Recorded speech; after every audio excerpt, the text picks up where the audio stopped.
Bismillahirrahmanirrahim. Assalamualaikum warahmatullahi wabarakatuh. Selamat pagi anak-anak. Apa kabarnya untuk hari ini? Semoga kalian sehat-sehat selalu ya.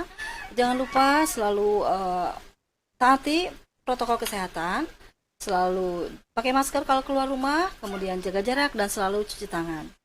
Baik, untuk pertemuan kali ini, sebelum kita melanjut kepada materi selanjutnya, terlebih dahulu marilah kita membacakan doa dalam hati masing-masing. Baca doa dimulai.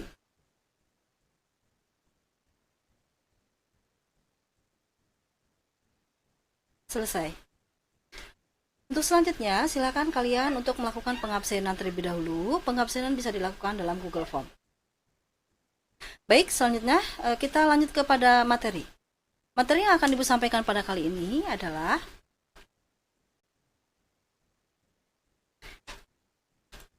pelanggaran hak asasi manusia dalam perspektif Pancasila dalam kehidupan berbangsa dan bernegara.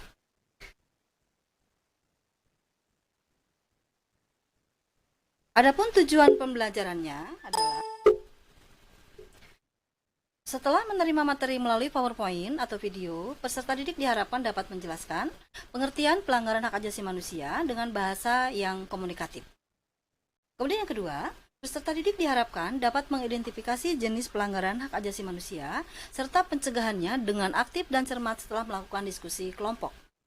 Yang ketiga, setelah menerima materi melalui tayangan video atau PowerPoint, peserta didik diharapkan dapat menganalisis contoh kasus pelanggaran hak asasi manusia berdasarkan bentuk sifatnya secara aktif, cermat, dan mampu mempertanggungjawabkan. Yang terakhir, setelah melakukan analisis, peserta didik diharapkan dapat menyaji hasil analisis tentang pelanggaran hak asasi manusia dalam perspektif Pancasila dalam kehidupan berbangsa dan bernegara dengan bahasa yang komunikatif. Di minggu lalu kita telah mempelajari mengenai jenis-jenis kasus pelanggaran hak asasi manusia ya. Tapi sebelumnya Ibu akan ulangi terlebih dahulu untuk mengingatkan kalian ya. Lihat di layar. Pengertian pelanggaran hak asasi manusia menurut Undang-Undang Nomor 39 Tahun 1999 tentang hak asasi manusia, pasal 1 ayat 6 adalah setiap perbuatan seseorang atau kelompok orang termasuk aparat negara, baik disengaja maupun tidak disengaja, atau kelalaian yang secara melawan hukum, mengurangi, menghalangi, membatasi, dan atau mencabut hak asasi manusia seseorang atau kelompok yang dijamin dalam undang-undang ini dan tidak mendapatkan atau dikhawatirkan tidak akan memperoleh penyelesaian hukum yang adil dan benar berdasarkan mekanisme hukum yang berlaku. Kemudian jenis-jenis kasus pelanggaran hak asasi manusia Ibu ingatkan kembali ya, kita bagi dua menjadi berdasarkan sifatnya kemudian berdasarkan bentuknya. Baik, selanjutnya Ibu akan menampilkan dua buah video mengenai pelanggaran hak asasi manusia. Mari kita simak video yang pertama.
hati-hati ya, cepat sembuh.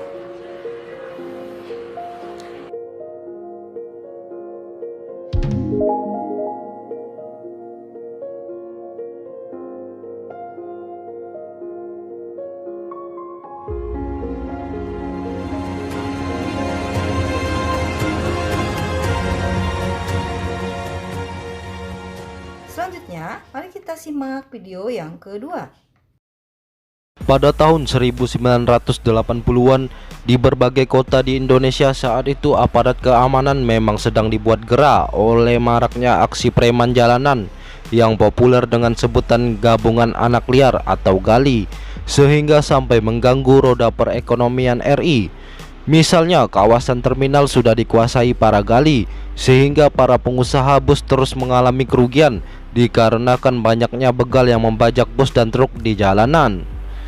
Petrus berawal dari operasi penanggulangan kejahatan di Jakarta. Pada tahun 1982, Soeharto memberikan penghargaan kepada Kapolda Metro Jaya, Maijen Pol Anton Sujarwo, atas keberhasilan membongkar perampokan yang meresahkan masyarakat.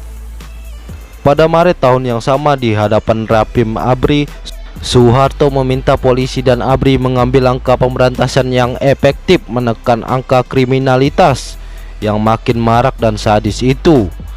Dilansir dari laman republika.co.id, surat-surat kabar pada saat itu sering memberitakan penemuan mayat dalam karung di jalan. Bahkan ada yang nyungsep, mengambang di sungai, serta tergeletak di semak-semak. Masyarakat kala itu sudah menduga mayat-mayat itu korban Petrus. Petrus alias penembak misterius ada untuk membasmi preman di Jakarta. Pada tahun 1983, Komando Daerah Militer atau Kodim 0734 Yogyakarta yang pada saat itu dipimpin oleh Kolonel Muhammad Hasbi menyatakan perang terhadap para preman atau gali yang aksinya makin meresahkan masyarakat Yogyakarta. Dia menggelar operasi pemberantasan keamanan OPK yang bekerja sama dengan intelijen Angkatan Darat, Angkatan Laut, Angkatan Udara, dan kepolisian. Kodim Yogyakarta lalu melakukan pendataan terhadap para gali melalui operasi intelijen, dan para gali yang berhasil didata diwajibkan melapor serta diberi kartu khusus. Setelah mendapat kartu, para gali tersebut dilarang bikin ulah lagi dan harus mau memberitahukan di mana para gali lain yang tidak mau melapor. Para gali yang tidak melapor kemudian diburu oleh tim OPK Kodim untuk ditangkap, dan bagi yang lari atau melawan akan langsung ditembak mati. Mayat para gali yang ditembak mati dibiarkan tergeletak di mana saja dengan tujuan membuat jera atau shock terapi. OPK yang digelar aparat keamanan di Yogyakarta sudah diketahui oleh masyarakat. Setiap ada mayat yang ditemukan di pinggir jalan, tepi hutan, bawah jembatan, dan lainnya, mayat dengan luka tembak itu kerap dinamai sebagai korban penembakan misterius atau Petrus. Istilah Petrus kemudian menjadi sangat populer sekaligus menakutkan. Kinerja OPK yang dilaksanakan di Yogyakarta ternyata mendapat perhatian khusus dari Kepala Intelijen RI LB Mordani dan diapresiasi sebagai kerja bagus dan lanjutkan.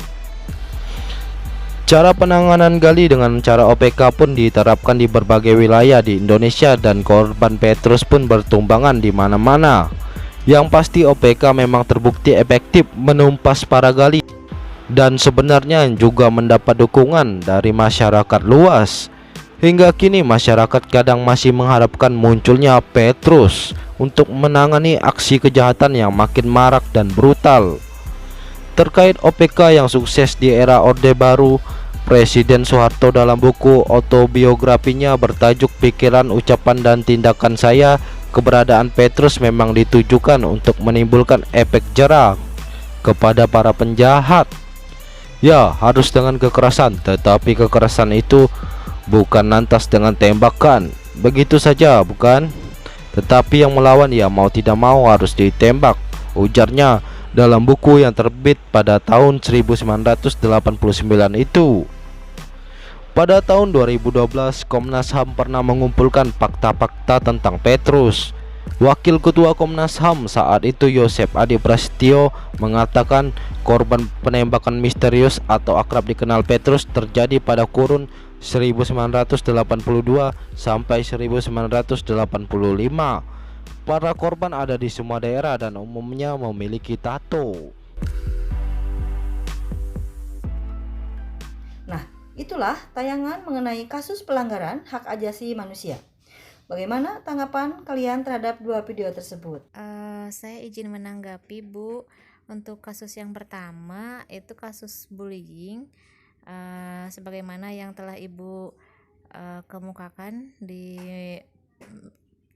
pertemuan minggu lalu, yaitu kasus bullying termasuk ke dalam pelanggaran HAM yang ringan. Dan di sekolah juga sebenarnya banyak kasus bullying seperti itu, dan menurut saya itu sangat melanggar hak asasi manusia, dan saya sangat tidak setuju akan adanya bullying. Itu, Bu, menurut saya. Terima kasih. Baik, terima kasih. Nah, selanjutnya Ibu akan menerangkan mengenai upaya penanganan pelanggaran hak asasi manusia. Yang pertama adalah penangkapan. Penangkapan dilakukan oleh Jaksa Agung untuk kepentingan penyidikan dengan memperlihatkan surat tugas. Jika pelaku tertangkap tangan, tidak diperlukan surat tugas, tetapi menyerahkan barang bukti. Kedua, penahanan. Penahanan dapat dilakukan oleh Jaksa Agung untuk kepentingan penyidikan, penuntutan, pemeriksaan di sidang pengadilan hak asasi manusia, banding di pengadilan tinggi, dan kasasi di Mahkamah Agung. Ketiga, penyelidikan. Penyelidikan dilakukan oleh Komnas HAM dalam upaya penyelidikan. Komnas HAM dapat membentuk tim ad hoc. Penuntutan. Penuntutan dilakukan oleh Jaksa Agung. Dalam hal ini, Jaksa Agung dapat mengangkat penuntut umum ad hoc. Selanjutnya, pemeriksaan di sidang pengadilan. Pemeriksaan di sidang pengadilan dilakukan oleh 5 orang hakim yang terdiri atas 2 orang hakim HAM dan 3 orang hakim ad hoc. Pemeriksaan di tingkat pertama dilakukan paling lama 180 hari, untuk banding dan kasasi paling lama 90 hari. Baik, untuk penugasan silahkan kalian bisa lihat di LKPD yang sudah Ibu kirimkan di WA Group. Untuk pengerjaannya masih seperti minggu lalu ya, kalian mengerjakannya secara berkelompok. Nah, bisa dilihat ini adalah LKPD yang harus kalian kerjakan. Ini untuk angket, silakan diisi secara pribadi ya. Itu ya. Baik, itu untuk pertemuan kali ini. Kita cukupkan sampai di sini saja dulu. Silakan kalian untuk mengerjakannya dengan sungguh-sungguh dan mengumpulkannya dengan tepat waktu. Ya, terima kasih atas segala perhatiannya. Billahi taufiq wal hidayah. Assalamualaikum warahmatullahi wabarakatuh.